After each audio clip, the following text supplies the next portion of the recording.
தென்னாடுடைய சிவனே போற்றி, எந்நாட்டவர்க்கும் இறைவா போற்றி. அண்ணாமலை மண்ணா போற்றி, கண்ணாரமுதக் கடலே போற்றி. ஏகம்பத்துரையந்தாய் போற்றி, பாகம் பெண்ணுருவானாய் போற்றி.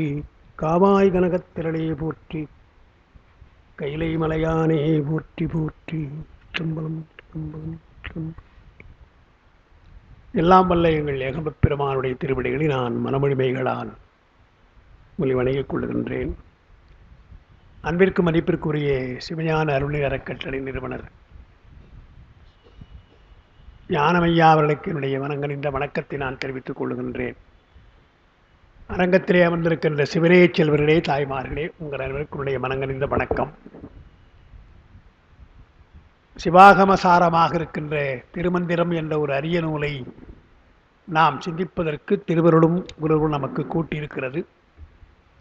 4ஆம் தந்திரம் நாம் சக்கரங்களை எல்லாம் பார்த்துவிட்டு அதனுடைய விளக்கமாக மேலும் சில செய்திகளை சக்கர வழிபாட்டினாலே, எந்திர வழிபாட்டினாலே என்ன பயன் என்பதை விரிவாக சொல்லுகிறார்.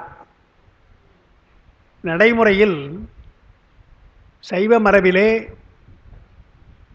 அனுஷ்டானம் என்கின்ற தீட்சை முறை நமக்கு இருக்கிறது. அதற்கு பின்னால் விசேட தீட்சையிலே செவ்வூரை என்பதும் விதிக்கப்படுகிறது. ஞான மார்க்கத்திலே சென்று குருவை தேடி குருவை வழிபட்டால் குரு பூசையும் நாம் செய்ய வேண்டும் என்றெல்லாம் சைவ மரபிலே நமக்கு இருப்பது. ஆனால் திருமந்திரத்தில் திருமூலர் சிவபூசை, குரு பூசை, அடியார் பூசை என்று நமக்கு விரித்திருக்கிறார். ஆச்சாரிய ஸ்தானத்தில் இருக்கின்றவர்களுக்கு தர்மயாதீனம் போன்ற சிறந்த ஆதீனங்களில் இருக்கின்ற மகா சன்னிதானங்கள் முதல்ல அவர்கள் ஆச்சாரிய பூஜை செய்து அதற்கு பின்னால் தன்னுடைய ஆன்மார்த்த பூஜையை செய்கிற வழக்கம் உண்டு. சிவபூஜாவதியிலே தந்தையார் அதை எழுதுகிறாங்க. பூஜை முறை என்ற பொழுது ஆச்சாரிய பூஜை என்று ஒன்று உண்டு என்று எழுதுகிறார். திருமந்திர ஆசிரியர் திருமூலரும் கூட குருவை பற்றி நிறைய சொல்லுகிறார். இந்த பகுதியில் கூட அதை சொல்லப் போகிறார். குரு பூஜை எப்படி சிறப்பாக சொல்லுகிறாரோ அதுபோல குரு தங்குகின்ற திருமடம், அந்த குருமட தரிசனம் என்றே ஒரு தனியாக சொல்லுகிறார். நாளைக்கு கூட திருமந்திர மாநாடு அங்கே சென்னையில் நடக்க போது எனக்கு கொடுத்திருக்கிற தலைப்பு சிவகுரு தரிசனம் என்று தந்திருக்கிறார். எப்படி திருக்கோயிலுக்கு செல்வது ஒரு முறையோ அதுபோல் திருமடங்களுக்கு செல்வது ஒரு முறை. நம்முடைய மரபு மகா சன்னிதானங்களை அவர் வாழுகின்ற சிவம், சிவஞான சித்தியார் பாஷையில் சொன்னால் பராவு சிவன் என்று அவளை சொல்வார்கள். அதாவது இப்போது அஞ்சலகம் என்றால் மொபைல் போஸ்ட் ஆஃபீஸ்னு ஒன்று சொல்கிறாங்க இல்லையா, அதுபோல சிவாலயங்களில் பெருமான் ஸ்தாவரலிங்கமாக அமர்ந்து அருள் புரிகிறார். இது போன்ற குரு மடங்களில் இருக்கின்றவர்கள் எல்லாம் உலாவிக்கொண்டு ஆங்காங்கே சென்று அவர்கள் தரிசனம் தருகிறார்கள். சமய குறவர்களுக்கும் சந்தான குறவர்களுக்கும் அதுதான் முக்கியமான வேறுபாடு. நம்முடைய சமய குறவர்கள் எல்லாம் தலங்கள் தோறும் சென்று பெருமானை வழிபட்டிருக்கிறார்கள். மாணிக்க வாசகர் தலங்களை சொல்லுகிறார், பல தலங்களை சொல்லுகிறார். எந்த இடத்திலே எந்த பதிகம் அவர் பாடினார் என்ற வரையறை நமக்கு தெரியல. புராணங்களில் அவருடைய திருவாதூர புராணம் போன்ற அந்த புராணங்களை பார்த்தீங்கன்னா திருவாசகத்தில் இருக்கிற பல பகுதிகள் எல்லாம் திருப்பெருந்துறையில் அவருடையது என்று தான் சொல்லுகிறார். ஆனால் நம்முடைய மரபு சில இடங்களில் திரு அண்ணாமலை என்று சொன்னால் திருவம்பாவை அங்கே பாடியிருக்கலாம். உத்தரகோசமங்கை என்றால் அது உத்தரகோசமங்கை பற்றி இருக்கிறதால பொன்னூசரை பற்றி நமக்கு சந்தேகம் இல்லை. அதுபோல் சந்தேகமில்லாத பதிகங்களும் இருக்கின்றன. எங்கே பாடினார் என்று வரையறை செய்ய முடியாத பதிகங்களும் நமக்கு இருக்கின்றன. அதுக்கு என்ன காரணம் என்றால், அவர் ஞான மார்க்கத்திலே இருந்ததாலே மாணிக்க வாசகர் இருந்த இடத்திலேயே பல தெய்வங்களை அவர் செல்தெல்லையை நினைத்து திருப்பெருந்துறை நினைத்து அவர் பாடியிருக்கலாம். எல்லாவற்றையுமே திருப்பெருந்துறை தான் பாடினார் என்று இல்லை. சிவபுராணத்தை தில்லையில்தான் பாடியிருப்பார் என்பது பெருவாரியான அறிஞருடைய கருத்து. ஏன்னா தில்லை வருகின்றது. ஆனால் உபதேசம் செய்தவுடனே அவர் பாடினார், திருப்பெருந்துறையில் அதை பாடினார் என்றும் அப்படி சொல்லுகிறார்கள். எது எப்படி இருந்தாலும் சமயக்குறவர்கள், நம்முடைய சமயக்குறவர்கள் தலங்களை பற்றி பாடியிருக்கிறார்கள், தலங்களிலும் சென்று பாடியிருக்கிறார்கள். சந்தான குறவர்கள் தத்துவ உபதேசம் செய்வதாலே அவளெல்லாம் ஒரு திருமடம் அமைத்து அங்கே வந்து அடியார்கள் தங்க வேண்டும், அங்கே உபதேசம் செய்ய வேண்டும். நாடி வருகின்றவர்களுக்கு உபதேசம். சமயக்குறவர்களெல்லாம் தேடி உபதேசம் செய்தார்கள், குருமார்கள் எல்லாம் நாடி வருகின்றவர்களுக்கு உபதேசம் செய்தார்கள் என்பதால் தான் படங்களிலே கூட அவளெல்லாம் நின்று கொண்டிருக்கிறார்கள். சமயக்குறவர்களெல்லாம் நின்று கொண்டிருக்கிறார்கள், சந்தானகுரவர்கள் அமர்ந்து கொண்டிருக்கிறார்கள். ஏன்னா உபதேசம் செய்கிற பொழுது அமர்ந்து உபதேசம் செய்ய வேண்டும் என்றெல்லாம் இப்படி சில மரபுகள் நமக்கு உண்டு. அதனால் ஆகமசாரமாக இருக்கின்ற திருவந்தரத்தில் சக்கரங்களை எல்லாம் சொல்லி அது செவ்வொழியை எப்படி செய்தால் நமக்கு பலனோ அதைவிட அதிக பலனாக இது இருக்கிறது. ஏன்னா ரொம்ப சூட்சமாக இந்த பூசையை செய்கிறோம். பெருமானை நாம் வழிபடுகிற பொழுது இப்போ இங்கே பார்க்கிற தீண்டா திருமேனியாக இருக்கின்ற இது போன்ற படங்களாக இருந்தாலும் சரி, மற்ற சிவலிங்கம் போன்ற திருவுருவங்களாக இருந்தாலும் சரி, மந்திரங்களை சொல்லித்தான் நாம் வழிபடுகிறோம். அதற்கு மந்திர உருவேற்றித்தான் வழிபடுகிறோம். அது அர்ச்சனையாக இருக்கட்டும், ஆராதனையாக இருக்கட்டும், அபிஷேகமாக இருக்கட்டும், ஞாசமாக இருக்கட்டும், எல்லாவற்றுக்கும் ஒரு மந்திரம் சொல்லி தான் நாம் வழிபடுகிறோம்.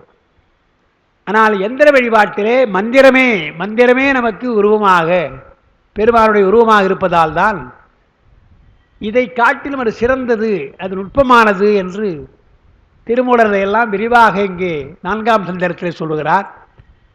அதனால் நாம் கூட சிவபூஜை செய்வது என்பதற்கு சில விதிகள், நியமங்கள் எல்லாம் உண்டு. அது முடியாதவர்கள் இதுபோல எந்திரத்தை வைத்துக்கொண்டு அவர்கள் செய்து மந்திரத்தை செய்து வீட்டிலே பெரிய ஆடம்பர வழிபாடு வேண்டாம். எந்திரத்தை வைத்து அந்த மந்திரத்தை ஒரு குறிப்பிட்ட முறையிலே ஓதிக்கொண்டிருந்தாலே அது நல்ல பலன் என்று இங்கே சொல்லப் போகிறார். அஞ்செழுத்தை சொல்லித்தான் மந்திரங்களை நாம் அர்ச்சிக்கிறோம். மூல மந்திரமாக இருந்தால் அஞ்செழுத்தை சொல்லி நாம் தியானிக்கிறோம். ஆனால் எந்திரங்களில் ஓரெழுத்தை சொன்னாலே போதும், பெருமான் உடன்படுகிறான் உங்களுக்கு என்றெல்லாம் எந்திர வழிபாட்டினுடைய சிறப்பை அவர் சொல்லியிருக்கிறார்னு பார்க்கிறோம். கோயில்களில் கூட பிரதிஷ்டை செய்கிற பொழுது கீழே எந்திரத்தை வைத்துத்தான் பின்னால் மேலே பிரதிஷ்டை செய்கிறார்கள் என்பது அந்த முறை. வேத பிரதிஷ்டை, ஆகம பிரதிஷ்டை என்று 2 வகையாக இருக்கிறது. அதில் எந்திரங்களை மந்திரங்கள் அடங்கிய எந்திரங்கள், அந்த எந்திரங்களை வைத்துத்தான் அந்த உருவங்களை பிரதிஷ்டை செய்கிறார்கள் என்பதாலே எந்திர வழிபாட்டிற்கும் மந்திரத்திற்கும் உள்ள பெருமையை நாம் அறியலாம். அந்த வகையில்தான் இங்கே எல்லாத்தையும் சொல்லி வந்தவர். போன வகுப்பில் நாம் சொல்லியிருக்கிறோம், அதுதான் இன்றைக்கு தொடங்கணும். 20வது மந்திரமாக இருக்கிற அவ்வுண்டு சவ்வுண்டு என்ற அந்த மந்திரம் இருக்கு இல்லையா, அது அம்ச மந்திரத்தை சொல்வது.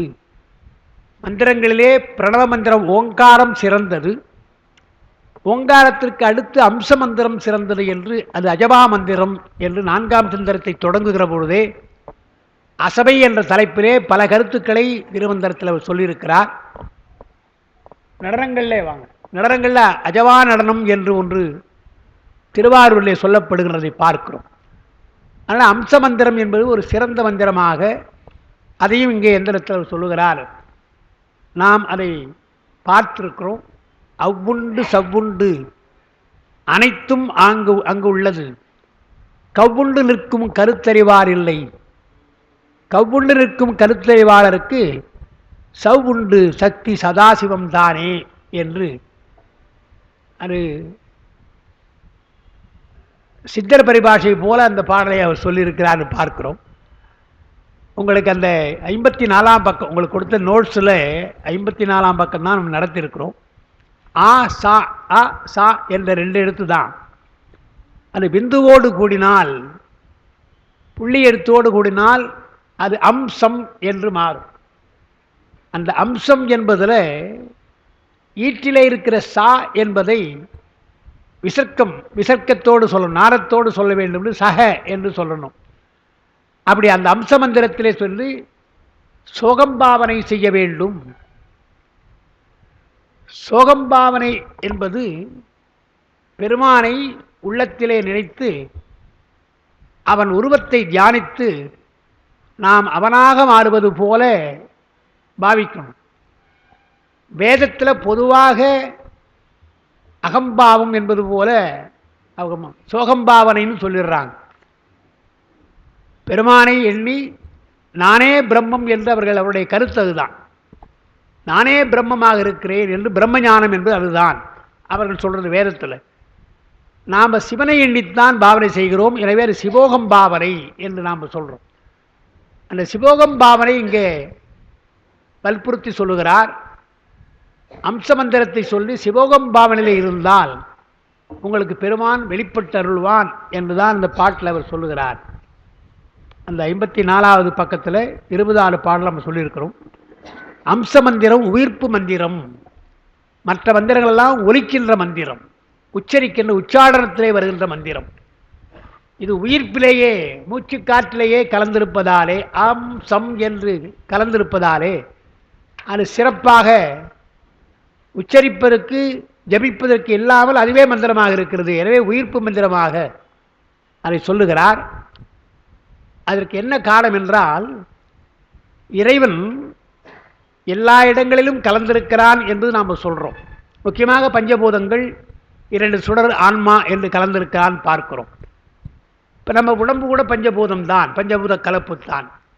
எனவே தான் இந்த உடம்பை பூத சுத்தின்னு சொல்லுவாங்க. பூஜை செய்கிற பொழுது பூத சுத்தி என்றால் 5 பூதங்களை சுத்தம் செய்கிறது இல்லை, 5 பூதங்களை சுத்தம் பண்ண முடியும். அந்த 5 பூதங்களால் ஆன இந்த உடம்பை சுத்தம் செய்யணும். அந்த பூத சுத்தி செய்த பின்னால் தான் சிவ பூஜை, பெருமானை அணுகி பூஜை செய்ய வேண்டும். 5 வகையான சுத்தின்றாங்க. தான சுத்தி என்பது முதல்ல. பூஜை செய்கின்ற இடம் இருக்கு இல்லையா, அந்த இடத்தை மந்திரங்களை சொல்லி சுத்தப்படுத்தணும், அது தான சுத்தின்றாங்க. அதுக்கப்புறம் திரவிய சுத்தி என்றால் பூஜைக்கு வேண்டிய பொருள்கள், பால் தயிர் போன்ற பூ இவையெல்லாம் பெருமானுக்குரியது தான். இருந்தாலும் அதெல்லாம் அசுத்த மாயை. அவையெல்லாம் ஆனால் அசுத்த மாயை என்று உலகத்தில் மாயா காரியம் தானே. அதை பூஜைக்கு அப்படியே பூஜிக்க முடியாது என்று தான் அதில் தண்ணீர் தெளித்து மந்திரங்களை சொல்லி சுத்தப்படுத்துவார்கள். அது திரவிய சுத்தி என்றாங்க. அப்புறம் நாம் வழிபடுகின்ற இலிங்க சுத்தி, வழிபடுகின்ற பெருமானுடைய திருவுருவம் என்ற அதையும் மந்திரத்தினாலே சுத்தி செய்யணும். அப்புறம் நாம் நம்முடைய உடம்பு பூத சுத்தி என்று ஒன்று, கடைசியாக மந்திர சுத்தி என்று தான சுத்தி, பூத சுத்தி, திரவிய சுத்தி, இலிங்க சுத்தி, மந்திர சுத்தி என்று 5 வகையான சுத்திகளை சொல்லுகிறார்கள். இது எல்லாவற்றுக்கும் உதவுவது மந்திரம்தான். பூத சுத்தி செய்ய வேண்டுமென்றாலும் மந்திரம், திரவிய சுத்தி செய்தால் அதற்குள்ள மந்திரங்கள். அப்போ மந்திரம்தானே சுத்தப்படுத்துகிறது. அந்த மந்திரங்களில் சிறப்பாக இருக்கின்ற மந்திரம் அம்ச மந்திரம். அது உடம்பிலே கலக்கவில்லை, உயிரிலே கலக்குது என்று சொன்னால், உடம்பை காட்டிலும் பூதங்களை காட்டிலும் நம்முடைய உடம்பை காட்டிலும் உயிர் சிறந்ததல்லவா. அந்த உயிர் இயங்குவதற்கு காரணம் பிராணாயாமம். பிராணம், அந்த பிராணாயாமம் செய்து நாம் அதை நிலைநிறுத்துகிறோம். அதிலே கலக்கின்ற பொழுது அந்த மந்திரம் சிறந்ததாக, அம்ச மந்திரம் சிறந்ததாக இருக்கிறது என்றுதான் எல்லா மந்திரங்களை காட்டிலும் அம்ச மந்திரம் சிறந்தது என்று விதித்திருக்கிறார்கள். அதைத்தான் இங்கே உயிர்ப்பு மந்திரமாக இருப்பது, அது எல்லா மந்திரத்திற்கு மூலமாம். அந்த மந்திரத்தை சொன்னால் அனைத்தும் அதிலே அடங்கி விடுகிறது, அனைத்து பொருளும் அதிலே அடங்கி விடுகிறது என்று அந்த மந்திரத்திலே கவ்வுண்டு நின்றால் நிற்கும் கருத்து. கவ்வுண்டு என்றால் அகப்பட்டுன்னு அர்த்தம், அகப்பட்டு கொண்டு என்று. கவ்வுதல்னு சொல்கிறோம் இல்லையா, அதே தான். கவ்வுதல் என்றும் தமிழில் பவ்வுதல் என்றும் வார்த்தை இருக்குது. கவ்வுதல் என்று சொன்னால் நாய் கூட சிலவற்றை கவ்வுது இல்லையா, அந்த மாதிரி அகப்பட்டு கொள்கிற முறையில் அது நன்றாக பிடிப்பது என்பது சொல்கிறது. வேடிக்கையாக சொல்லுவாங்க, 5 விரல்களில் இந்த கட்டை விரல் சொல்கிறது அதான் சின்னதாக இருக்குது, பார்க்கறதே அதான் சின்னது. ஆனால் அதான் பெரிய விரல் நம்ம சொல்கிறோம், பெருவிரல் என்று சொல்கிறோம். இயல்பாகவே நாம் எப்படாவது ஒரு பொருளை எடுத்தோம்னு சொன்னால் 4 விரலும் ஒரு பக்கம் இருக்கும், இது தனியாக இருக்கும். நீ பார்த்தா 4 விரல் சேர்ந்து செய்கிறது ஒரு விரல் செய்துன்ற மாதிரி இது அர்த்தம் இல்லையா? அது பெருமானுடையதல்லவா, எனவே அவர் ஒருத்தர் போதும், இப்போ நம்ம 4 பேர் சேரணும் இங்கே என்று அது வேடிக்கையாக சொல்லுவாங்க. அது ஏதாவது ஒரு பொருளை எடுக்கிற பொழுது அப்படி நமக்கு அது உதவுகிறது. எனவே கவ்வுண்டு இற்றல் என்று வவ்வுதல் என்று சொன்னால் தெரியாமல் கவர்ந்து கொள்வதற்கு வவ்வுதல் என்று பெயர். அடுத்தவங்களுக்கு தெரியாமல் சொன்னால் வவ்வுதல்ன்றான். கவ்வுதல் வவ்வுதல் போலதை பார்க்கிறோம். எனவே கவ்வுண்டு நிற்கும் கருத்தறிந்தால் கருத்தறிவார் இல்லை. அப்படி கருத்தறிவாளருக்கு சவ் உண்டு, அது சதாசிவம் என்கிறார். அது உங்களுக்கு அந்த எல்லா மந்திரமும் எல்லாம் அடங்கியிருக்கிறது. இந்த மந்திரம் எப்படி என்றால் ஔம் சௌம் என்னும் பீஜங்களது சிறப்பு. அம்ச மந்திரத்திலே ஔம் சம் என்று வர்றதுனால அந்த அம்ச மந்திரத்துடைய சிறப்பை சொல்லுகிறார் என்று அந்த 20வது மந்திரத்தை நாம் அன்றைக்கு முடித்தோம். இனி 21வது மந்திரமாக நாம் நினைக்கணும். இன்னைக்கு 21வது அஞ்செழுத்தாலே அமர்ந்தனன் நந்தியும், அஞ்செழுத்தாலே அமர்ந்த பஞ்சாக்கரம், அஞ்செழுத்தாகிய அக்கர சக்கரம் அஞ்செழுத்துள்ளே அமர்ந்து நின்றான். பெருமான் மந்திர வடிவாக இருக்கிறான் என்றால் அஞ்செழுத்துக்குள்ளே அவன் இருக்கிறான்னு சொல்லிட்டார். மந்திர வடிவம் தான் சிறந்த வடிவம். நாம் அடிக்கடி சொல்லியிருக்கிறோம். உண்மை விளக்கம் படிக்கின்றவர்களுக்கு அது நினைவு இருக்கும். மந்திரம் என்பது தூல வடிவம், பெருமானுக்கு தூல வடிவம். நாம் சொல்கிற மந்திரமெல்லாம் தான் அவனுக்கு தூல வடிவமாக இருப்பதுன்னு பார்க்கணும். ஆன்மா என்பதுதான் நம்முடைய ஆன்மா இருக்குது, அதுதான் சூக்கும வடிவம். பெருமான் இருக்கிறது சூக்கும வடிவம்.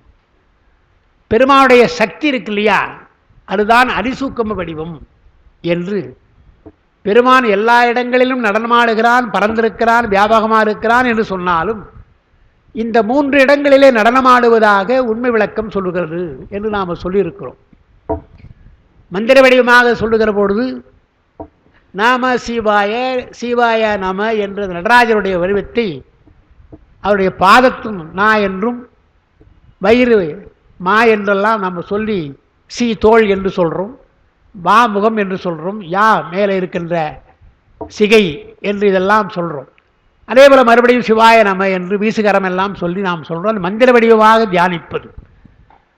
சில இடங்களை நான் பார்த்துருக்கிறேன், நடராஜருடைய உருவத்தை வரையாமல், இப்போ நான் சொல்கிறது நடராஜர் உருவத்தை வைத்து அது பாதம் நா, மகரம் வா, உதரம் மா என்று இப்படி நம்ம சொல்கிறோம்.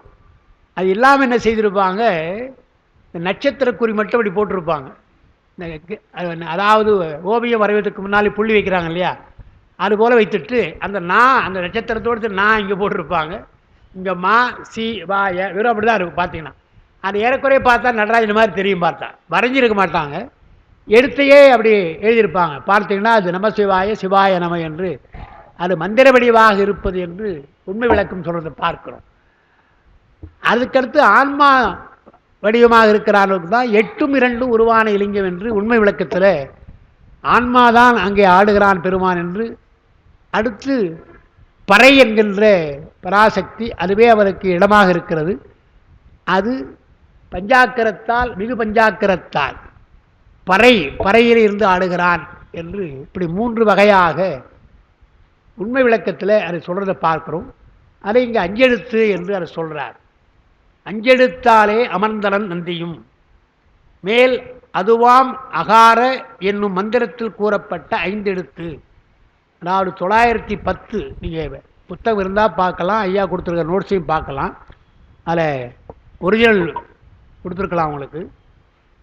910 அதுவாம் அகர இகார உகாரம், அதுவாம் எகார ஓகாரம், அது 5ஆம்.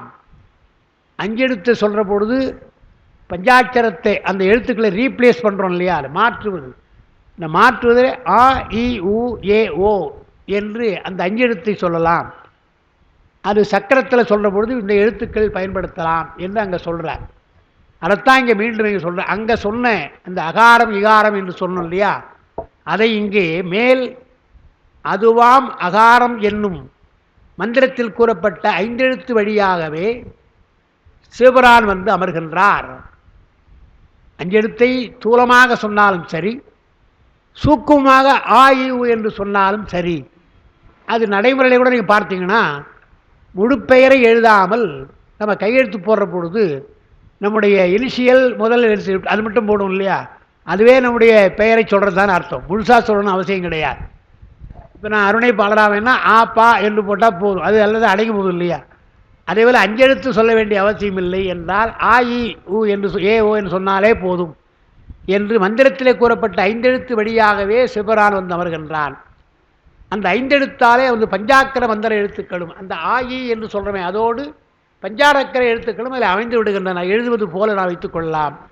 அந்த இருதிரை எழுத்துக்களால் அமைகின்ற சக்கரங்களிலே அவன் தங்குகிறான்.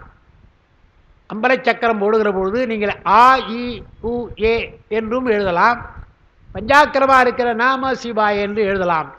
எப்படி எழுதினாலும் பெருமான் அங்கே வந்து தங்குகிறான். அது நமக்கு வசதிக்கேற்றார் போல, பக்குவத்திற்கேற்றார் போலன்னு சொல்றார். பக்குவத்திற்கேற்றார் போல அந்த எழுத்துக்களை நாம் சொல்லணும் என்று தங்குகிறான். இதனால் மேலை சக்கரத்தில் உள்ள அகார முதலியவற்றின் சிறப்பும் திரு ஐந்தெழுத்தின் சிறப்பும் காணப்பட்டன என்று வருது. நமக்கு சைவ சித்தாந்தம் படிக்கிற நமக்கு அது அடிக்கடி சொல்கிற விஷயம்தான். எல்லா இடங்களையும் நீங்கள் பார்த்தீங்கன்னா அகரத்தை எல்லாம் சொல்லியிருப்பாங்க நமக்கு. இப்போது திருக்குறளில் அகர முதல் எழுத்தெல்லாம் என்று சொல்கிறான்னு பார்க்கிறோம். அதே திருவருட்பயன் ஆசிரியர் உமாவரி சிவம் அகர உயிர் போல் அறிவாகி என்றும் நிகழ்நிற நிற்கும் நிறைந்து என்றும் அவர் சொல்லுகிறார். நம்முடைய மகாவித்துவான் இளவடனாருடைய அப்பா இருந்தார் இல்லையா, அவர் இந்த பாட்டுக்கு அர்த்தம் சொல்லுவார். அகர முதலை எழுத்தெல்லாம் ஆதிபகன் முதற்றே உலகு என்பது திருக்குறள். அந்த நினைவோடு தான் உமாவரி சிவம் பாடுகிறார். ஆனால் முதல் பாட்டிலேயே பல விஷயங்களை அவர் சொல்லியிருக்கிறார்னு அவர் எழுதியிருக்கிறார், சொல்லி பேசி நான் கேட்டிருக்கிறேன். அகர உயிர் போல் என்று ஆரம்பிக்கிறார். இப்போ நாம் அகரம் போல் பெருமான் இருக்கிறான், அகரமுமாகி அதிபனுமாகின்னு அருணகிரியார் பாடுறார் இல்லையா. அகரமாக இருக்கிறான் பெருமான் என்றால் அங்கே நாம் என்ன விளக்கம் கொடுப்போம்? ஆ என்பது சடையெழுத்து, பெருமான் சித்துப்பொருள். சித்துப்பொருளுக்கு சடையெழுத்து நாம் உதாரணமாக சொல்லலாமா? ஆ என்பது தோன்றி நின்று அழிகின்ற பொருள் தானே, அதை உதாரணமாக சொல்லலாமா என்று ஒரு கேள்வி உண்டு. எப்பொழுதுமே ஒரு ஓமை சொல்லுகிற பொழுது அந்த ஓமையினுடைய நோக்கம் என்ன, அதனுடைய பார்வை என்னன்னு பார்க்கணும். அதை தெரிந்து கொண்டுதான் பரிமேலழகர் அகர முதல எழுத்தெல்லாம் சொல்லுகிற பொழுது தலைமை பற்றி அகரத்தை சொன்னார். ஆ என்ற எழுத்து தலைமையுடையது. ஏன்னா அந்த எழுத்து இல்லை என்றால் அக்கரங்கள் இல்லை, அகர உயிர் இன்றேல் அக்கரங்கள் இல்லைன்னு சொல்லிட்டார். ஆ என்ற எழுத்து சொல்லிதான் மற்ற எழுத்துக்கள்லாம் வரணும். எனவே தலைமை பற்றி கூறிய ஊமை, எடுத்துக்காட்டு ஊமை என்று அவர் எழுதுகிறார். அதனால் ஆ என்பது எழுத்து தான், சடம்தான். ஆனால் எல்லா எழுத்துக்களுக்கும் தலைமையாக இருப்பது. அப்போ அந்த குரலுக்கு மட்டும் பரிவேகத்தில் மாறுபடுகிறார்கள். அகர முதலை என்பதற்கு, முதல் என்பதற்கு தலைமை என்று எழுதுகிறார் பரிமேலழகர். ஆனால் அப்பா அதற்கு ஆதாரம் என்று எழுதுகிறாங்க.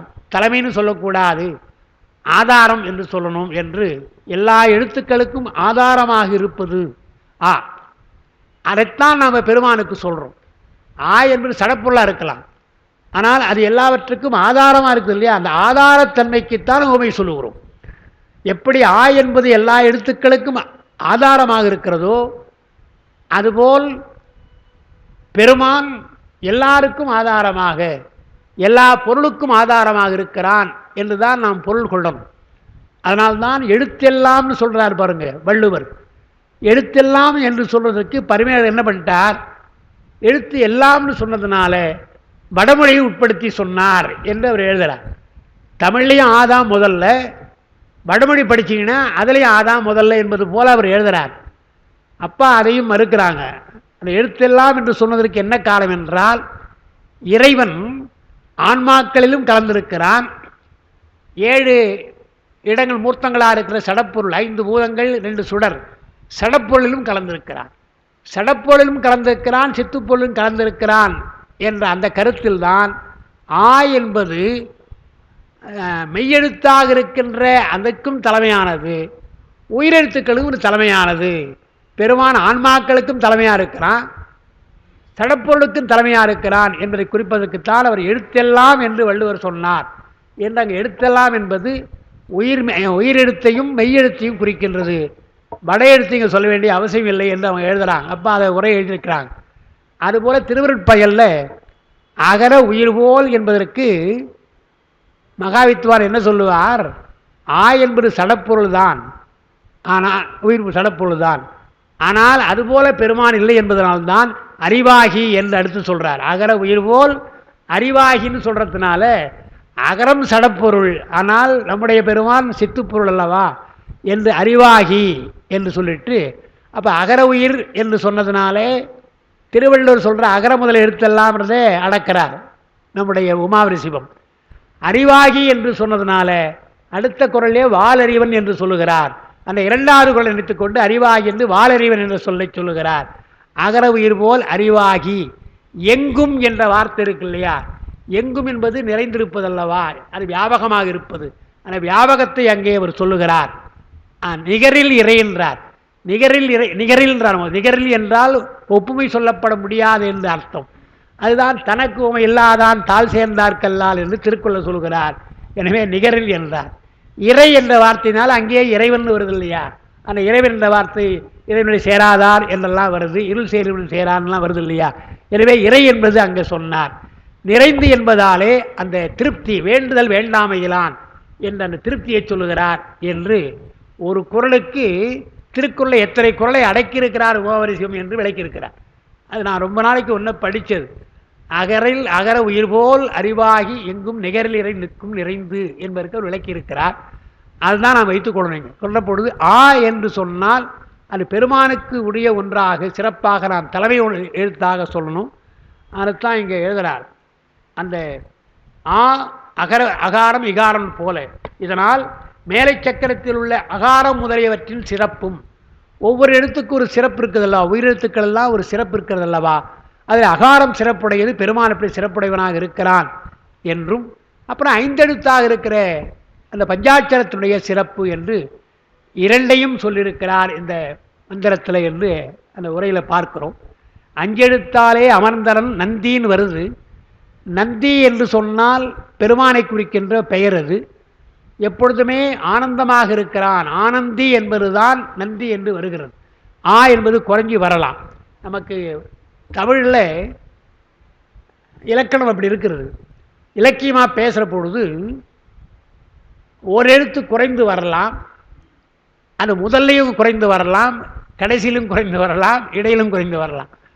முதல் எழுத்து குறைந்து வந்தால் அதை முதற்குறை என்று நாம் சொல்கிறோம். இப்போ தாமரை என்பதில் தாவை எடுத்துட்டிங்கன்னா மறைன்னு சொன்னால் அது முதற்குறை. வண்ணம் என்பதில் இன்னும் எடுத்து வனம் என்று சொல்லலாம், அன்னம் என்ற அனம்னு சொல்லலாம். சொன்னால் அது இடையில எழுத்து போது இடைக்குறை பார்க்கிறோம். அதேபோல் நீளம் என்பதில் நீல் என்று உரிக்கலாம், அது அம் என்று மறைஞ்சு போகுது இல்லையா, அது கடைக்குறை என்று, முதற்குறை இடைக்குறை கடைக்குறை என்று சொல்லுவாங்க. அதை அடிப்படையில் வைத்து தான் நமக்கு சாத்திரத்தோடு நீங்கள் பார்த்தா, இப்போது முக்கியமாக கண்ணுதலும் கண்ட கரையும் கறந்தருடி மண்ணிடையே மாக்கள் மலமகற்றின்னு வரும். மாக்கள் மலமகற்றி என்று வரும். மாக்கள் என்ற சொல் தொல்காப்பியத்திலே வருது. மக்கள் என்று சொல் வருது, மாக்கள் என்று சொல் வருது. நாம் அதை என்ன பண்ணுறோம், நம்ம மாதிரி இருக்க வேதனையாக ஆறறிவு படைத்தவர்களாக நம்ம மக்கள்னு சொல்லிக்கிறோம். ஐந்தறிவாக இருந்தால் அதெல்லாம் மாக்கள் என்று நாம், விலங்கு போன்றவற்றெல்லாம் மாக்கள் என்று நாம் சொல்கிறோம். சொல்லிட்டு இன்னொன்று சொல்லுவோம், ஆறறிவு படைத்த மக்களால் கூட அவனுக்கு ஆறறிவு இல்லைன்னு சொன்னால் அவனும் மாக்கள் தான், ஐந்தறிவு தான் அவனுக்கு இருக்கின்ற, ஆறாவது அறிவுக்கு வரல, அவன் 6th சென்ஸ் வரல, எனவே அவன் மாக்கள் தான் என்று இப்படி தான் இலக்கணம் சொல்கிறோம்.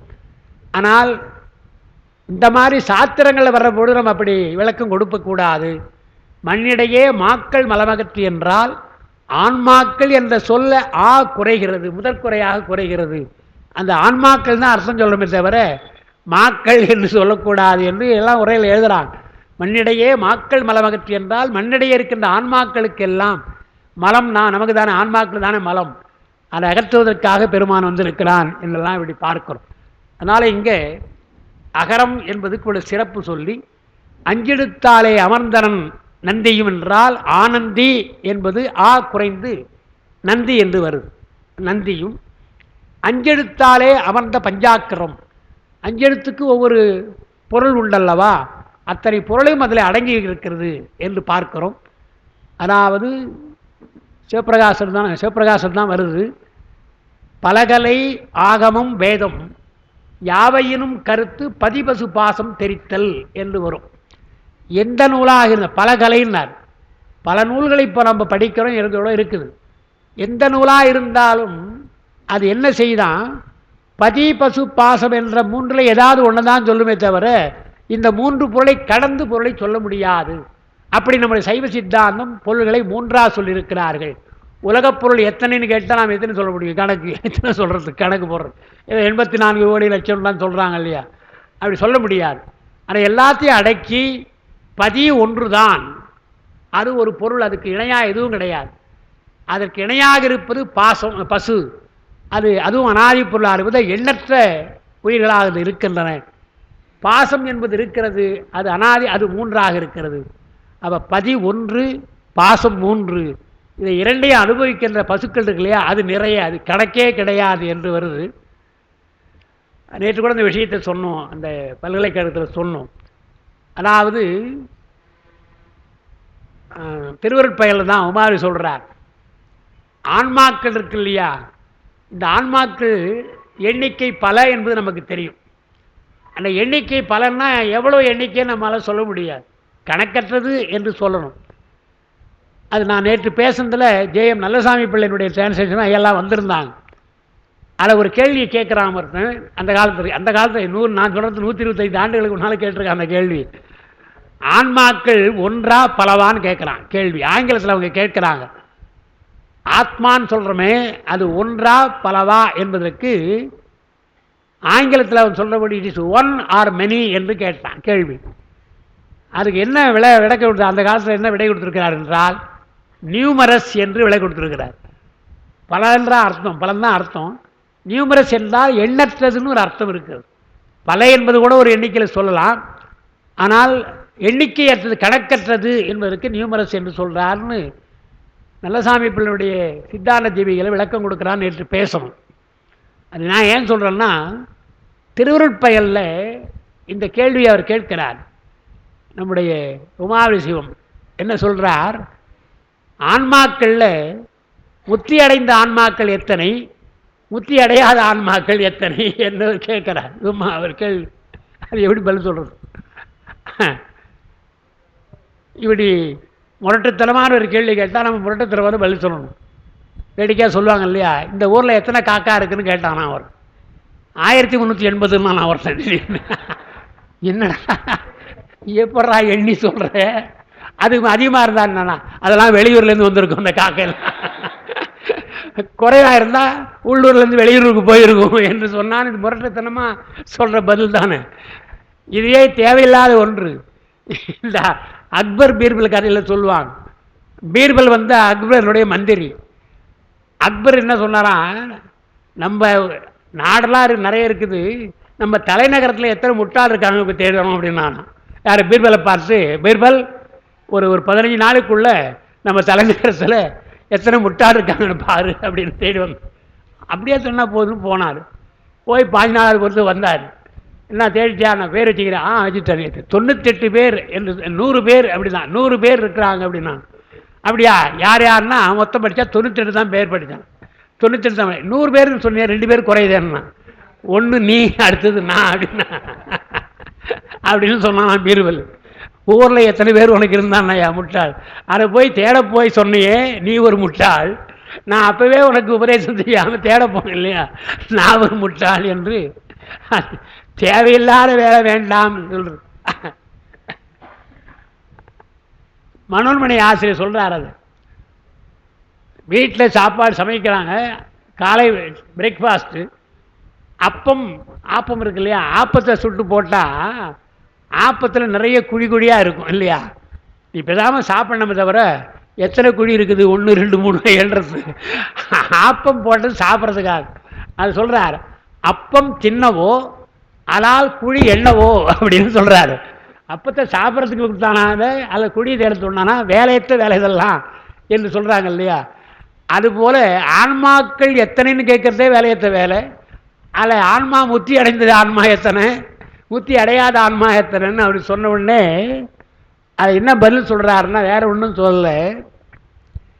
இந்த உலகத்தில் பிறந்து இறந்தவர்கள் எத்தனை பேர், இன்னும் பிறக்க போகிற எத்தனை பேர் நீ சொல்லு, சொன்னா நான் இதை சொல்கிறேன் என்று பிறந்து இறந்தவர்களை சொல், இறந்தவர் எத்தனை பேர் சொல்லு, இனி எவ்வளோ பேர் பிறக்க போகிறான்னு சொன்னால் சொல்ல முடியுமா என்றால் சொல்ல முடியாதல்லவா. வள்ளுவர் சொல்கிறார், அது துறந்தார் பெருமை துணைக்கூறின் வையத்து இறந்தாரை எண்ணிக்கொண்டற்றுன்னார். துறந்தார் எல்லாவற்றையும் பற்றற்று போகிறாங்களே, அவங்க பெருமை எத்தனை எவ்வளவு என்று சொன்னால் அதை எண்ண முடியாது, பெருமையை சொல்ல முடியாது. அவ்வளோ பெரிய பெருமையுடையவர்களெல்லாம் 1 2 3 எண்ண முடியாது. எது போல என்றார், வையத்து இறந்தார், இங்கே பிறந்து இறந்தவளை எதுவும் எண்ண முடியுமா, அதுபோல என்று அவர் சொல்கிறார். அதே போலத்தான் இதே குரலை வைத்துத்தான் திருவருட்பயல்லையும் துறந்தவர்கள் இறந்தவர்கள் என்று சொன்னால் எண்ணிக்கை அல்ல அல்லவா, அதுபோல் ஆன்மாக்கள் எத்தனையும் நம்மளால் சொல்ல முடியாது என்று பல என்று சொல்கிறார் பார்க்கும். அதுதான் இங்கே இது சொல்கிறேன், 5 எழுத்துக்காக சொன்னேன். பதி பசு பாசம்ன்று சொல்கிற பொழுது அவ்வளவு இருந்தாலும் 3 பொருளில் பதி ஒரு பொருள் தான். ஒன்று என்றது ஒன்றேகால் ஒன்றே பதி. அதுக்கடுத்து பசுக்கள் இருக்குல்ல, அது நீ பாசத்தோடு இருக்கிறாய், எனவே நீ பசு. பசுக்களுக்கு கணக்கு கிடையாது என்று நாம் வரையறை செய்திருக்கிறோம். அதனால் எந்த நூலை எழுதினாலும், அறிஞர்களாக இருந்தாலும் சரி, விஞ்ஞானிகளாக இருந்தாலும் சரி, இந்த 3ஐத்தான் பற்றி எழுதணும். ஒன்று கடவுளை பற்றி எழுதணும், இல்லை உயிரை பற்றி எழுதணும், அது உலகத்தை பற்றி எழுத வேண்டும் என்று அப்பொழுதே பலகலை வேதம் ஆகமம் யாவையிலும் கருத்து பதிவசு பாசம் தெரித்தல் தான்.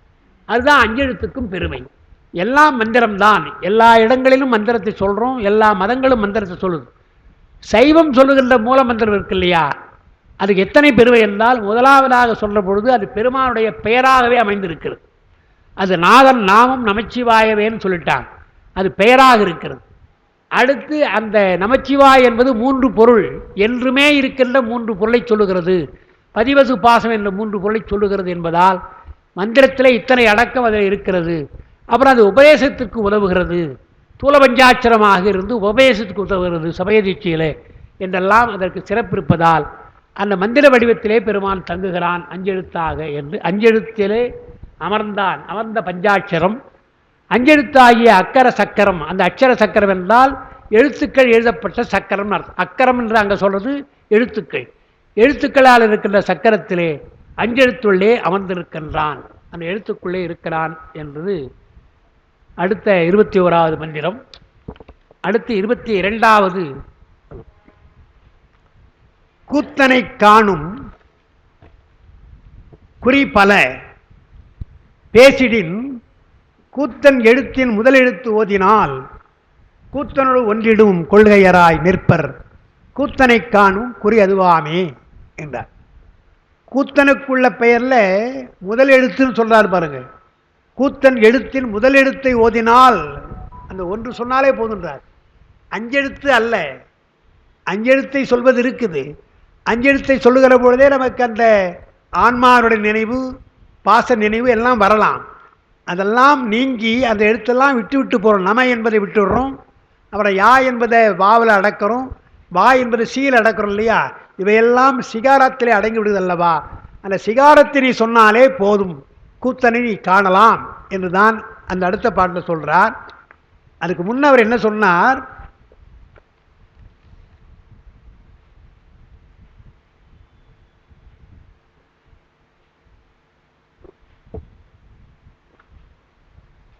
கூத்தனை காணுகின்ற குறின்னு சொல்றார். நடராஜ பெருமானை பார்க்க வேண்டும் என்றால் என்ன அடையாளம் என்றால், நடராஜ பெருமானுடைய வடிவத்தை பார்க்கிறோம், சிலையிலையோ அல்லது படத்திலையோ நம்ம பார்க்கிறோம். அதுக்கப்புறம் சிதம்பரத்தில் போய் பார்க்கிறோம், இப்போ சொன்ன மாதிரி மந்திரத்திலே வைத்து பார்க்கிறோம். இப்படி கூத்தனை பார்க்கின்ற குறிகள் பல, அடையாளங்கள் பல என்றார். நடராஜ பெருமான் என்று சொல்றதுக்கு அடையாளங்கள் பல இருக்கிறது என்று சொன்னார். அதிலையும் நீங்கள் சொல்கிற பொழுது நடராஜ பெருமானை நீங்கள் போய் பார்க்கிற பொழுது தரிசனம் என்றால் எடுத்த பொற்பாதமும் காணப்பெற்றால் என்று எடுத்த பொற்பாதத்தை தான் முக்கியமாக பார்க்கணும், அது அருளுகின்ற தன்மை அல்லவா என்று அப்பர் பெருமான் அதை சொல்லுகிறான்னு பார்க்கிறோம். பாடுகிற பொழுதே பெருமானுடைய அந்த காலை பார்க்கறது எவ்வளோ கஷ்டப்பட்டாங்க பிரம்மனும் திருமாலும் இல்லையா. அடிமுடி தேடுகிற பொழுது அடியை தேடும் முடியை தேடும் போனாங்க என்று. இப்போ திருவாரூருக்கு நான் போயிட்டு வந்தேன். அங்கே பறவையாருடைய வீடு இருக்கு இல்லையா, அங்கே கூட இருக்குது. நான் இந்த சமயம் தான் 2 முறை போன பொழுது இரவு நேரமாக போச்சு, சரியாக பார்க்கலை. அது ரொம்ப நாளாக எனக்கு அது பார்க்கணும் நேற்று ரொம்ப அமைதியாக போய் பார்த்துட்டு வந்தோம், தரிசனம் பண்ணிட்டு வந்தோம். அங்கே ஒரு அழகான விளக்கத்தை ஒருத்தர் கொடுத்தாருங்க. செல்வகுமார் நண்பர் தான் சொன்னாருங்க. அவர் என்ன சொன்னார், நான் அவர் பக்கம், அவர் வீடே பக்கம். அது இங்கே போகிற பொழுதெல்லாம் இந்த வாயிலை கும்பிடுவோம் சார், நான் வாயிலை கும்பிடுவேன் அப்படின்னார். உள்ளதானே பெருமான் இருக்கிற சுந்தரரோட சுந்தர உருவம் அங்கே இருக்குது, உள்ளதானே பெருமான். அப்படி இல்லை சார், இந்த வாயில் வழியாகத்தானே பெருமான் போனார். பெருமான் போனார், அதை பாடுறார், குமரகுரு தான் பாடுறான்னு நினைக்கிறேன், வேறு யாரும் சரியாக ஞாபகம் இல்லை. அடிமுடி தேட போனாங்களே, இங்கே வந்திருந்தா அடியும் பார்த்துருக்கலாம் முடியும் பார்த்துருக்கலாமே, 2 பேரும் எங்கேயோ போய் தேடுறாங்களே என்று பாடினாராம். அப்போது பெருமானுடைய திருவடியும் பார்க்கணும்னு சொன்னால் திருவாரூரில் போய் பறவையாருடைய வீட்டினுடைய வாயிலை பார்த்தால் போதும் அல்லவா. ஏன்னா வாயில் முடி அங்கே இருக்குது, அது முடியை பார்த்துருக்குது, இது அடியை பார்த்துருக்கு இல்லையா என்று அழகாக பாடுறாங்க. எவ்வளோ அன்பு இருந்தால் பாடியிருப்பாங்க அதெல்லாம். அப்புறம் சொல்கிறார், நம்ம அப்புறம் தானே பாடுறார், அடிமுடி தேடுறதுக்கு எவ்வளோ கஷ்டப்பட்டாங்க, ஆனால் கஷ்டப்படாமல் காலனும் கண்டான்னாரு. எவன் அதை பார்த்துட்டானே, அவன் உரைச்சார் இல்லையா, நல்லா இருக்கியா பாதம் என்று பார்த்தா இல்லையா என்று காலன் பார்த்தான் இல்லையா என்றால் பெருமானுடைய திருவடியை பார்க்க வேண்டும் என்றால் எவ்வளோ ஆசைப்பட்டிருக்கிறாங்க. பார்க்கலாம்.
சரி பெருமக்களே, அதனால் கூத்தபிரானுடைய அந்த தரிசனம் என்பதற்கு பல குறிகள் என்று கூத்தனை காணும் குறி பல என்று சொல்கிறார். இப்போது திரவையாதியத்தில் 10 நாள் நான் தங்கியிருந்து அங்கே ஒருத்தர் பேசினார். இந்த குறித்த புருவம் கொப்பைக்கு பாயல் குமின் திருப்புன்றதுக்கு யார் பேசினா நினைவில் எனக்கு சரியா. அந்த பாட்டு அப்பை நடராஜன் ஒன்று சொல்லுவார், அது விளக்கம் கொடுப்பார். இந்த ஓவியம் வரைகிற பொழுது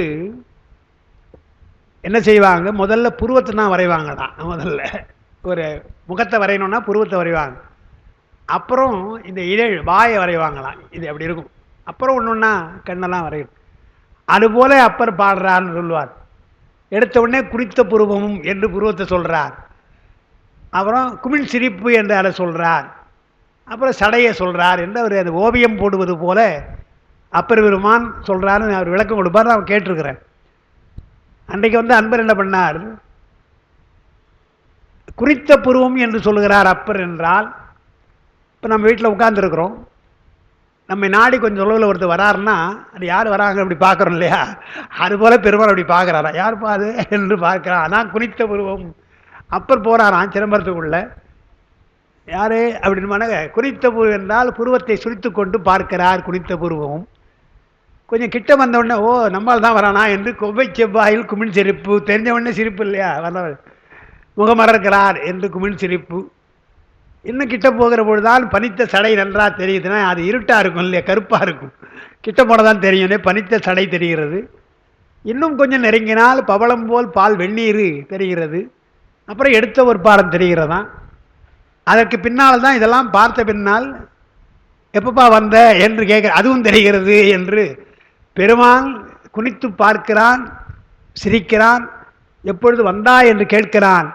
அப்படி பார்த்தால் இது தெரியும் என்றுதான் பாடுகிறார். குனித்த பருவம் கொம்பை செவ்வாயில் பாடிட்டு என்று வந்தா என்னும் எம்பெருமான் தன் திருக்குறிப்பை என்று இதெல்லாம் அவர் அனுபவித்து தான் பாடியிருக்கிறார்.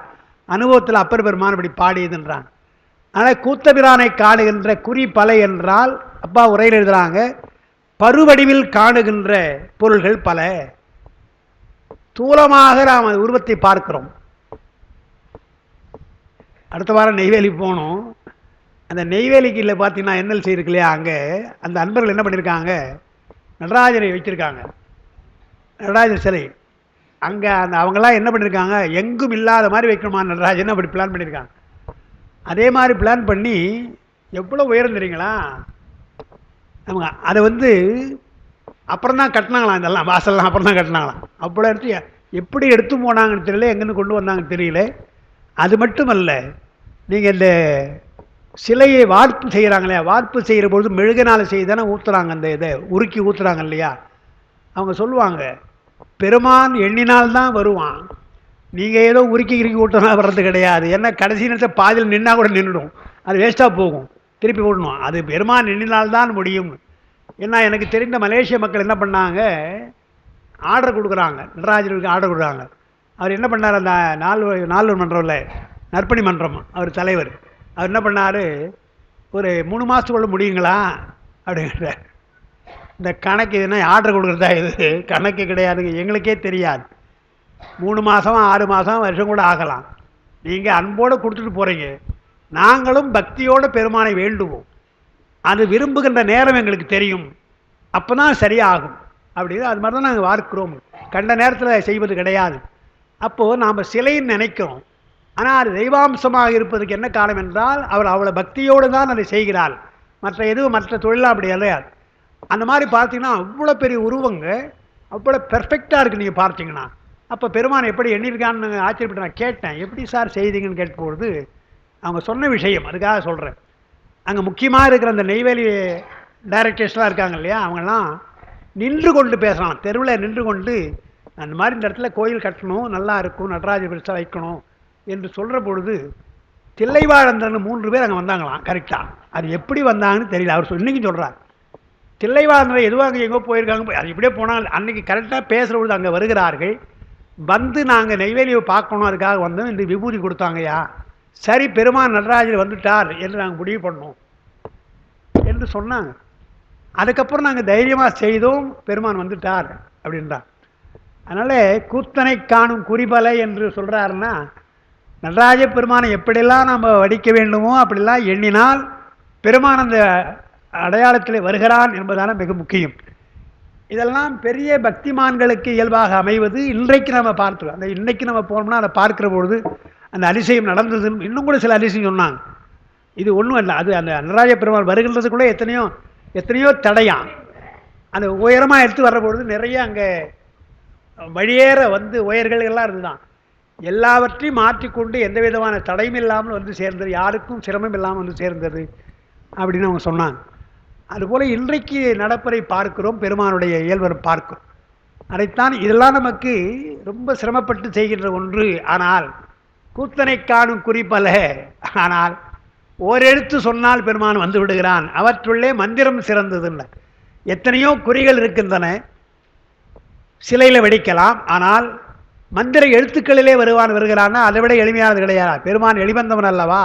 எனவே மந்திர எழுத்தை சொன்னால்னா என்ன அர்த்தம் என்றால், பெரியவங்களாம் சொல்லியிருக்கிறாங்க, உரையில் கூட எழுதுகிறாங்க, நமக்கெல்லாம் ஒரு பெயர் வைக்கிறோம் இல்லையா?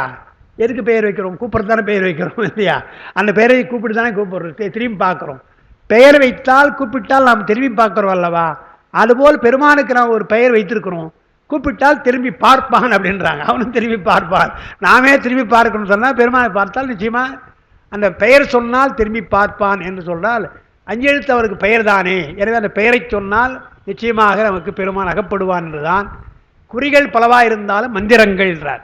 அவற்றுள்ளும் மந்திரம் சிறந்தது. 85ஆம் பக்கத்தில் ஆதலால் அவற்றுள்ளும் தலையாய மந்திரம், எல்லா மந்திரம் சிறந்ததுதான். அந்த தலையாய மந்திரமாக இருப்பது பஞ்சாட்சரம். அந்த தலையாய மந்திர பஞ்சாட்சரத்தில் முதலெழுத்து சி, அந்த முதலெழுத்தாகிய முதலெழுத்து அளவில் ஓதினாலும் அப்பெருமானோடு ஒற்றித்து நிற்கும் உணர்வை மக்கள் பெறுவார்கள். ஒற்றித்து நிற்றல் என்றால் ஒன்றாக சேர்ந்து நிற்றல், வேறுபாடு இல்லாமல் ஒன்றாக இருப்பது என்று சொல்கிறோம் இல்லையா? அந்த அதே மந்திரத்தை நாம் திருப்பி திருப்பி சொன்னால் பெருமானோடு ஒற்றி நிற்கின்ற எண்ணம் நமக்கு வரும், உணர்வு வரும்ன்றார். ஆகவே இதுகாரும் சக்கர வடிவிலே மந்திரங்களை கூறி வந்ததன் குறிக்கோள் அப்பெருமானை அறிவிப்பதே ஆகும். ஏன் இவ்வளவு சக்கரங்களை சொன்னார்? ஏன் பல வகையான மந்திரங்களை சொன்னார்?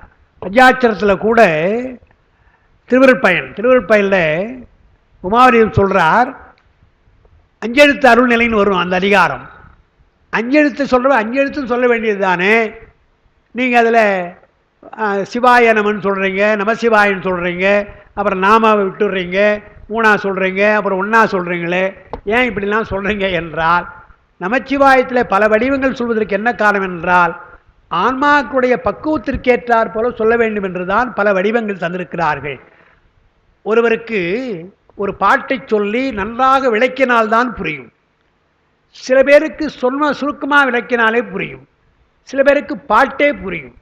சில பேருக்கு ஒரு சொல் சொன்னோ அந்த பாட்டா என்று உடனே தெரிஞ்சுவாங்க. அவரவர் பக்குவத்திற்கேற்றார் போல அந்த பாடல் தெரிகிறது அல்லவா? அதுபோல் பஞ்சாட்சரமும் கூட அவரவர் பக்குவத்திற்கேற்றார் போல 5 எழுத்தையும் சொல்ல வேண்டியதாக இருக்கும். சில பேருக்கு 4 எழுத்து சொன்னால் போதும், சில பேருக்கு 3 எழுத்து சொன்னால் போதும், சில பேருக்கு 2 1ஆக போதும் என்று அவரவர் பக்குவத்திற்குத்தான் பல வடிவங்களை வைக்கிறார்கள். என்றால் மந்திரத்தில் இவர் சொல்றது 5 எழுத்து சொல்லலாம், ஓரெழுத்து என பக்குவம் வந்தால் ஓரெழுத்தும் சொல்லலாம் என்றுதான். அதனால் பின்னால் அவர் சொல்ல போறார்.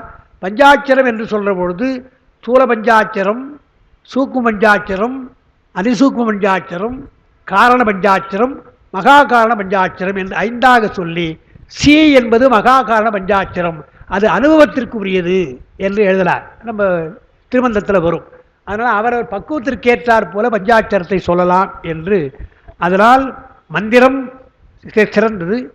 அந்த மந்திரத்திலே பஞ்சாட்சரம் சிறந்தது.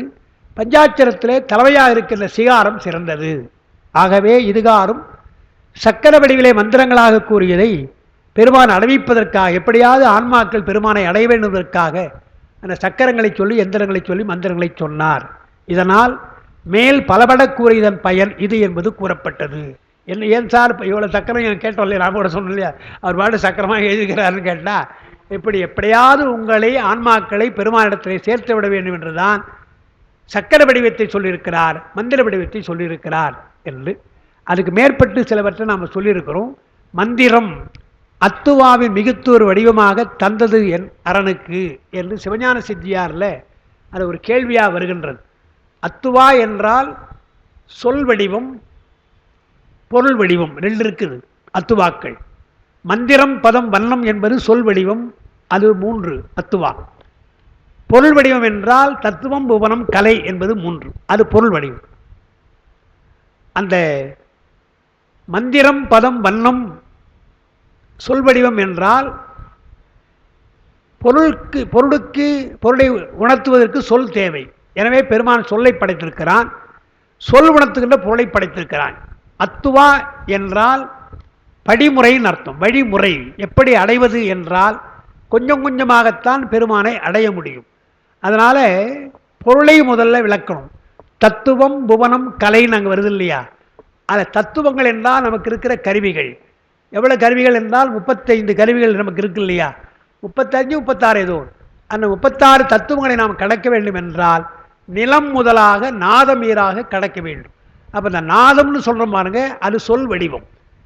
அசுத்தமாயில் இருப்பதெல்லாம் பொருள் வடிவம், பொருள் உலகம். அந்த பொருளை கலக்கணும். பொருளை சுட்டுகின்ற சொல்லை கடக்க வேண்டும் என்றால் சொல்லை கடந்து, தொடரை கடந்து, சொல்லை கடந்து, எழுத்தை கடந்து போக வேண்டும் என்பதுதான் அத்துவாக்கள் சொல்கிறாங்க. இதை கடப்பதற்கு வழி என்ன என்றால் அத்துவாக்களாக பெருமான் இருக்கின்றான், சொல்லாக இருக்கிறான், பொருளாக இருக்கிறான் என்றாலும் மந்திரமாக இருக்கிறான் என்பதுதான் சிறந்த வடிவம். இப்போ நம்ம நடராஜை பற்றி சொன்னோம், சிலை வடிவாக இருக்கிறான், சிறந்தது தான். ஆனால் அந்த வடிவத்தை காட்டிலும் மந்திர வடிவம் எனக்கு சிறந்தது என்று சொல்கிறோம். அதைத்தான் கேட்குறாங்க சிவஞான சித்தியாரில். சீடன் கேட்கிறான், எல்லாம் பெருமானுடையது தானே, அப்படி தானே வழிபடுகின்றோம், ஆனால் மந்திரம் சிறந்தது என்று ஏன் சொல்கிறீங்க என்பது ஒரு கேள்வி. மந்திரம் அத்துவாவின் மிகுத்து ஒரு வடிவமாக 6 அத்துவாக்கள், மந்திரம் பதம் வண்ணம் என்ற 3, தத்துவம் புவனம் கலை என்ற 3, 6 அத்துவாக்கள். இந்த 6 அத்துவாக்களை மந்திரம் சிறந்தது என்று ஏன் சொல்லுகிறீர்கள் என்பதற்குத்தான் விளக்கம் இருக்கிறது. அந்த விளக்கத்தை மட்டும் சொல்லலாம் நான் நினைக்கிறேன், அதை சொல்லி முடிக்கலாம். அதாவது மந்திரம் அத்துவாவில் மிகுத்து ஒரு வடிவமாக தந்தது என் அரணுக்கு, பெருமானுக்கு ஏன் அதை மந்திரத்தை வடிவமாக தருகிறார்கள் என்றால் அந்த பாட்டு அப்படி வருது. சிந்தையார் அதீதமான சிவசக்தி சேர்ந்து நிற்கும். மனசுக்குள்ளே அந்த மந்திரத்தை சொல்ற பொழுது மந்திரத்தோடு சிவனுடைய அருள், சிவசக்தி, சிவனுடைய அருள் அங்கே இருக்கிறது என்றால் அவனை குறிக்கின்ற பெயர் அது. எனவே எல்லாவற்றிலும் சக்தி இருக்குது, எல்லாம் இல்லை. ஆனால் மந்திரத்திலே அதிகமாக இருப்பதாலே அது வீரியமிக்கது. எனவே சிவசக்தி தேர்ந்து நிற்கின்றார். அது ஏன்னா விந்துவின் மேலாகின்றார். அது சுத்தமாயை. நாம் சொல்லுகின்ற எதுவாக இருந்தாலும் அசுத்தமாயை. சிலையாக இருந்தாலும், கல்லாக இருந்தாலும், பஞ்சலோகமாக இருந்தாலும் அவையெல்லாம் அசுத்தமாயா காரியம். ஆனால் மந்திரம் என்பது சுத்தமாயா காரியம். எனவே அது சிறந்தது என்று விந்துவின் மேலாகி விந்து தன்னில் தோன்றிய அத்துவாக்களில் மந்திரம் ஆன வடிவமே சிறந்தது. சுத்தமாயிலே வருகின்ற மந்திரம் அல்லவா. எனவே அசுத்தமாயிலே இருக்கின்ற அதை காட்டிலும் மந்திர வடிவாக இருக்கின்ற இதுதான் சிறந்ததுன்னு சொல்கிறோம்.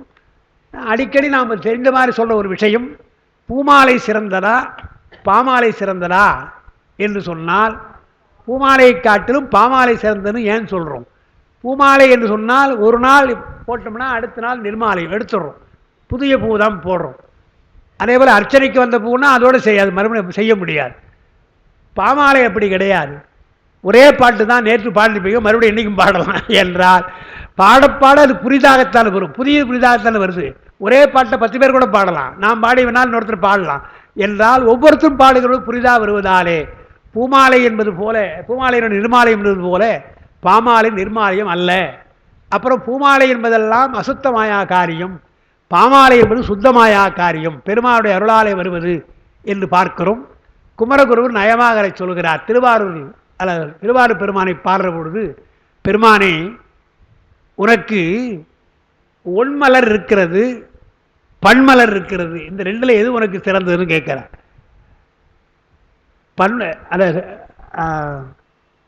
ஆரூர் பெருமானுக்கு ஒன்மலர் சிறந்ததா பன்மலர் சிறந்தது என்றால் பன்மலர் பாடுவது போல ஒன்மலர் சிறந்தது இல்லை என்று சொல்றார். ஏன்னா ஒன்மலர் சொன்னவர் சாத்தியவர் யார் என்றால் திருமால், பன்மலர் சாத்தியவர் சுந்தர பெருமான் சாத்தினார் திருவாரூரில். அதான் என்ன பண்றார், ஒன்மலர் சாத்தினார், ஒன்மலர் சொல்லி கண்மலரை சாத்தினார். திருமால் கண்ணையே மலராக சாத்தினார். ஆனால் இவர் என்ன பண்ணார், பன்மலரை சாத்தி படி கொண்டான். பாட்டு பாடி போய்வா என்று திருவாரூர் தெருவில் நடக்க விட்டார். ஒரு முறைக்கு 2 முறையாக தூதாக நடந்து போகிறார். அந்த பாதத்தை திருமால் கண்மலர் சாத்தியும் காண்பரிதாய கடல் மலரே என்றார். மலரை சாத்தி பார்த்தாலும் கூட திருமாலுக்கு அந்த கடல் தெரியவில்லை. ஆனால் பாட்டு பாடி பெருமானை ஏவல் கொண்டார் அல்லவா. பன்மலர் சாத்தி பணி கொண்டவா மற்ற ஓர் புலவன் பன்மலர் சாத்தி பணி கொண்டவா பச்சைமால் சிவந்த கண்மலர் சாத்தியும் காண்பரிதாய கடல் மலரே என்பதால பூமாலையை காட்டிலும் பாமாலை சிறந்தது என்று குமரவர் சொல்றதுனால அது மந்திரம், அந்த அத்துவாக்களை மந்திரம் சிறந்தது என்று பார்க்கும். அதில் அத்துவாக்களை மந்திரமான வடிவமே சிறந்ததுன்னு சொல்லிட்டு பூஜை செய்கிற பொழுது பஞ்சபிரம மந்திரம், ஷடங்க மந்திரம் என்ற மந்திரங்கள் சொல்லப்படுகின்றன. பூஜைக்கு செய்யணும். ஈசானம் முதலியவை பஞ்சபிரம மந்திரங்கள். ஷடங்க மந்திரம் என்றால் 6 அங்கங்கள், ஹிருதயம் சிரசு சிகை என்று. அது ஆகமங்களில் சொல்ற பொழுது இருதயம் என்பது பெருமானுடைய ஞானத்தை குறிப்பது. சிரசு என்றால் மிக உயர்ந்தது, தலைதான முடிதான உயர்ந்தது, எனவே சிரசு மிக்க உயர்ந்தது. சிகை என்று சொன்னால் அது தன்வயம் உடைமை, சுதந்திரத்தன்மை. கவசம் என்றால் காப்பது, பெருமான் ஆன்மாக்களை காத்தல். நேத்திரம் என்றால் எல்லாவற்றையும் அறிதல், எல்லாவற்றையும் கண்கள் மூலமாக எல்லாவற்றையும் காட்சிப்படுகிறது, எல்லாவற்றையும் அறிதல். அத்திரம் என்றால் தாங்கற்கரிய பிரதாபம். அத்திரமாவன் அஞ்செழுத்துமை என்றால் அது மற்ற பகைவராலே தாங்க முடியாது என்று அத்திரம் என்று.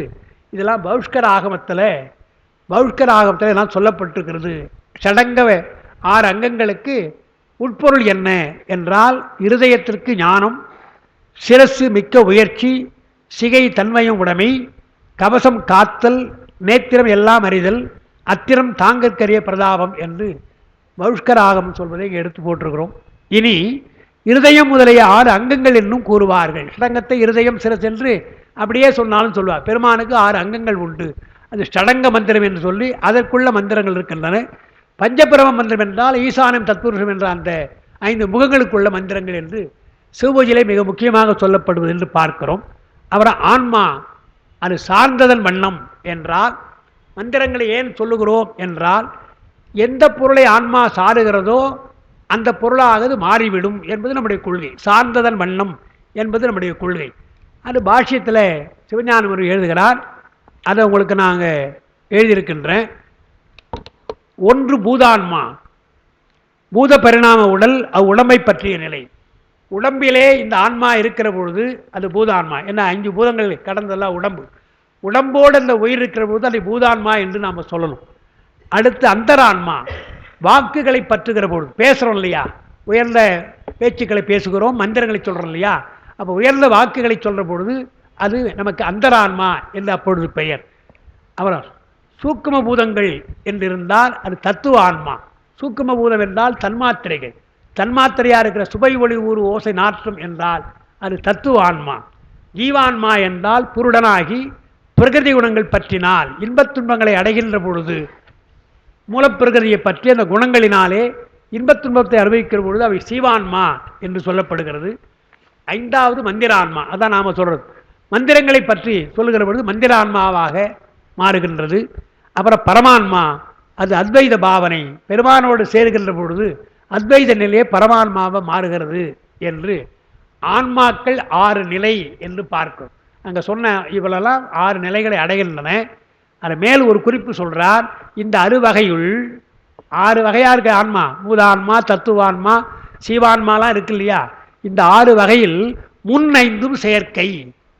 முன்னே இருக்கிற 5 செயற்கை உபாதி. அதெல்லாம் வாக்காக இருந்தாலும் சரி, சூக்கும பூதமாக இருந்தாலும் சரி, தத்துவங்களாக இருந்தாலும் அவையெல்லாம் உபாதி என்றால் உபாதின்னு சொல்லையா, தொல்லை கொடுக்கறதுன்னு அர்த்தம் இல்லையா. எனவே அதெல்லாம் தேவையில்லாமல் உபாதியாக இருக்குதுன்றாங்க. 6வது இயற்கை, அது சித்து என்னும் சாதி உரிமைன்றார். 6வது பரமான்மா அல்லவா, பரமனோடு சேர்ந்து சிவோகம் பாவனை படுகின்ற பொழுது இந்த ஆன்மாவும் அந்த ஆன்மாவும் சித்து அல்லவா. சித்து என்ற ஒரே இனம் காரணமாக இனம் இனத்தோடு சேர்கிறது என்பதாலே அது பரமான்மாவோடு சேர்ந்து பொழுது அது இயற்கை என்று பார்க்கிறோம். அதனால் என்ன சொல்ல வருகிறான் சைவ சித்தாந்தம் சொன்னால், ஆன்மா என்று ஏன் நாம் சொல்கிறோம் நம்முடையதை என்றால் பரமான்மா என்ற அதோடு சேருகின்ற தகுதி இருப்பதாலே அந்த இனம் பற்றி இதை ஆன்மா என்று நாம் சொல்கிறோம். இல்லைன்னா ஆன்மான வியாபகம்தான். அந்த வியாபக நடை அடைகின்ற பொழுதுதான் பரமான்மா இடத்துல போகும் பெருமான். இப்போ இல்லைன்னா சிவான்மாக தத்துவான்மாகத்தான் இருக்கும். இதெல்லாம் செயற்கை. ஆன்மா தன்னுடைய வியாபகத்தினை குறைந்து இதோடு இருக்குது. இதையெல்லாம் விட்டுவிட்டால், இந்த 5 நிலையும் நீங்கினால் ஆன்மா வியாபகத்தன்மை பெறுகின்ற பொழுது பரத்தோடு சேர்வதாலே அங்கே பரமான்மா. எது இயற்கை எது செயற்கைன்னு சொல்லியிருக்கிறாங்க. இப்போ சொன்னதெல்லாம் நமக்கு செயற்கை. உடம்போடு வருவதோ வாக்குகளோடு இருப்பதோ இவையெல்லாம் செயற்கை அல்லவா. எனவே இதையெல்லாம் நீங்க வேண்டும். இதெல்லாம் செயற்கை நீங்கினால் பெருமானோடு சேர்கிற அதுதான் இயற்கை. ஆன்மா இறைவனோடு சேர்வதுதான் இயற்கை. அங்கதான் இருக்கணும். அதை அழகா வள்ளுவர் சொல்லுகிறார். ஆறா இயற்கை அவா நிற்பின் அந்நிலையே பேரா இயற்கை தரும். மீண்டு வராத இயற்கை தரும். ஆறா இயற்கை அவா என்றால் இயல்பாகவே நமக்கு ஆசை இருக்கிறது. உலகத்தின் மேலே ஆசை இருக்கிறது. அது இயற்கை அவா, அதை ஒன்றும் செய்ய முடியாது, மாற்ற முடியாது. அது நீங்கினால், அந்த இயற்கையாக இருக்கின்றது ஆசை நீங்கினால் பேரா இயற்கையாக இருக்கின்ற பெருமானை சேர்கின்ற அந்த இயற்கை வரும் என்கிறார். இதையெல்லாம் பின்னால் சொல்கிறார். இதெல்லாம் அடிப்படையாக வைத்துதான் கடவுள் வாழ்த்திலேயே வேண்டுதல் வேண்டாமை இலான் அடி சேர்ந்தார்க்கு யாண்டும் இடும்பை இலேன்ட்டார். உங்களுக்கு எது இடும்பை? இடும்பைனா பிறவின்னு அர்த்தம். அந்த இடத்துல பிறவின்னு அர்த்தம். பிறவி துன்பம் ஏன் என்றால் விருப்பு வெறுப்பு உங்களுக்கு இருக்கிறது. விருப்போ வெறுப்போ வந்தால் உங்களுக்கு பிறவி வினை வரும், பிறவி வரும். ஆனால் பெருமான் விருப்பு வெறுப்பு அர்த்தவன் அல்லவா. அவன் அடியே நீங்கள் சேர்ந்தால் யாண்டும் இடும்பைகளை என்றால் பிறவி கிடையாது. அதுபோல இங்கே ஆறா இயற்கை அவா நீங்கினால் பேரா இயற்கையை நாம் அடையலாம் என்று அங்கே சொல்கிறார். அதனால் இதில் இயற்கையாக இருப்பது என்பது பரமான்மாவை சேர்வது, அந்த ஆன்மா பெருமானை சேர்வது என்பதை தான் இந்த பாட்டில் சொல்கிறார். கூத்தனை காணும் குறிபல பேசிலின் கூத்தன் எழுத்தில் முதல் எழுத்து ஓதினால் கூத்தனோடு ஒன்றிடும் கொள்கையர். இயற்கையாக பெருமானிடத்திலே சேரலாம். கொள்கையராய் நிற்பர். கூத்தனை காணும் குறி அதுதான். நீ மற்றெல்லாம் இருக்கலாம், மந்திர வடிவாக பெருமானை அடைவதுதான் சிறப்புண்ட. எத்தனையோ வழிகள் இருக்கலாம். ஒன்று அது பேரூர் வழி 6 அதற்குள்ளனார் திருமூலர். எத்தனையோ வழிகள் இருக்கலாம். ஆனால் சிறந்த வழியை தான் நம்ம கடைப்பிடிக்கிறோம். இன்றைக்கி கூட ஏதாவது ஒரு ஊருக்கு போகணுன்னா, இப்போ மதுரை போகணுன்னா பைபாஸில் போயிடலாமான்னு ஏன் கேட்குறோம் இல்லையா. பைபாஸில் சீக்கிரம் போயிடலாம் இல்லையா என்று எண்ணம் இல்லையா. அதுபோல் பெருமானை அடைகின்ற சுருக்கமான பைபாஸ் வழி இது என்று சொன்னால் மந்திர வழிதான் பைபாஸ். எனவே அதுதான் குறி. மற்றெல்லாம் இருக்கலாம், அதெல்லாம் கொஞ்சம் சுற்றி வரணும். இது அப்படி அல்ல என்று கூத்தனை காணும் குறி என்பது மந்திர எழுத்து என்று அங்கே சொல்லி முடிக்கிறார்னு பார்க்கிறோம். அதுவரை நம்ம நிறுத்தி இடைவெளிக்கு பின்னால் அடுத்து பார்க்கலாம்.